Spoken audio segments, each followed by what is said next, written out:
The Lord says if we turn our foot from the Sabbath of doing His will on the Sabbath day, doing our own will on the Sabbath day, or make the Sabbath day a pleasure for ourselves. Read. If thou turn away thy foot from the Sabbath, from doing thy pleasure on my holy day, and call the Sabbath a delight. You call the Sabbath a delight. You call Friday night a night in which you want to do your own thing and go out and party. And call the Sabbath a delight, the holy of the Most High. Honor, and shall honor Him. Now to do what? And shall honor Him. We're supposed to honor Him, not to go out and do our own thing. Read. Not doing thy own ways. Read it again. Not doing thy own ways. Not doing thine own ways. Now Satan set up a system in which you work all week, you broke all week, and he pay you right when the Sabbath is coming in. You get paid when the Sabbath comes in. So now, by default, you break the Sabbath. You go out and do all your pleasures because the rest of the week you've been working so hard. So now you want to let your hair down and say, okay, let me get a break from this a little bit. So Satan set up a system, a systematic way of breaking the Sabbath. Okay? A systematic way of you purposely breaking the Sabbath. Now, of course, you have some people out there that follow the Sabbath like the 7-day Adventist. But that's just a loophole so that you can come in and break the Sabbath. You can have the Sabbath, but now you're breaking every other law contained in the Bible. It's just another ploy of Christianity to deceive the people. They got the Sabbath right, but yet the other laws they're breaking on purpose. So that gets us away from the institutionalized understanding of Christianity and religion and bringing it back to what it was in the beginning, a nation. It has nothing to do with institutions. The Most High didn't give this information we're reading to an institution. He gave it to a people. We have to get out of the institutional thinking and come back to the Most High. All right? Now, there's more. Some people might think, well, okay, I have to work on the Sabbath. All right? If I don't work, I'll be fired. I'll be fired. Right? So, you have to understand that when you have to do something in which you have no control, then there's grace. There's a difference in breaking the Sabbath on purpose. All right? So if you have to work to take care of your family, I'm sure the Most High understands that. You're still keeping the Sabbath with the Most High. Because if you wasn't working, you would be honoring that Sabbath. But if they want to cut you off from your job in which you can't work, and I think that that's just reverse racism in itself. Because Jewish people can work and be on the job with everyone else, but you'll never see them working on a Sabbath day. They in the synagogues. So they can break the laws, or they can dictate their schedule with their employers. And if you discriminate against them, that's a lawsuit, especially in America. Us, a little different with us. Okay? Now, the last years that I've worked, before we were called to finish this, I executed that right. They asked me who I was and you know, what's this religion? I said, listen, I'm Jewish. And they said, well, can we get some paperwork from your synagogue? I'm like, sure. You get all the paperwork you want.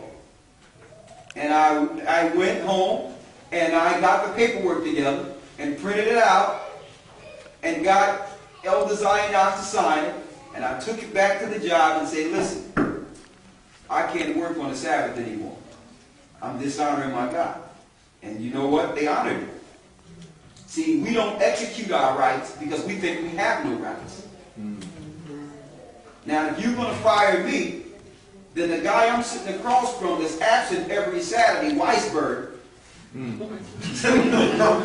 He's not there. Then now I have me a case here. I know this Weisberg cubicle is empty every Sabbath that I'm in here. So, listen, I'm a Jew. I don't worship on Sundays. You know, of course, from that point on, they looked at me weird, and the career went spiraling down from that day forward. But all in all, I made a choice. You don't have to break the Most High Sabbath. The Most High gives some key information on the Sabbath when we connect to Him and honor Him. And the whole world is ignoring the Most High Sabbath. But Lucifer has set up the synagogue of Satan to worship and sacrifice children and all types of things through these different synagogues that are set up in the earth on the Sabbath day to worship a Kabbalah and Talmudic religion on the Sabbath day. And then on Sunday have the rest of the world following Satan, worshiping the sun. Okay? So when grace applies, okay, we have grace. But grace is not an excuse to break the Most High's laws on purpose. Grace is not that. Grace is not that. Usually when you go to someone that's speaking under Christianity, they go to Paul and say, well, what about grace? Get Romans, the 6th chapter and the 1st verse, and let's talk about this grace for a second. Romans 6 and 1.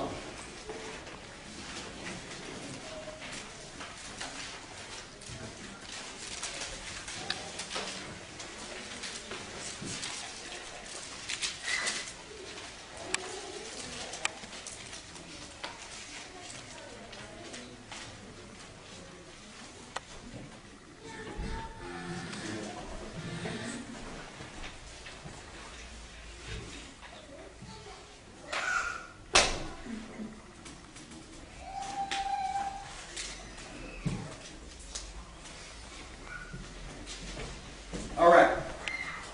Romans 6 and 1. Read it. Romans chapter 6 verse 1.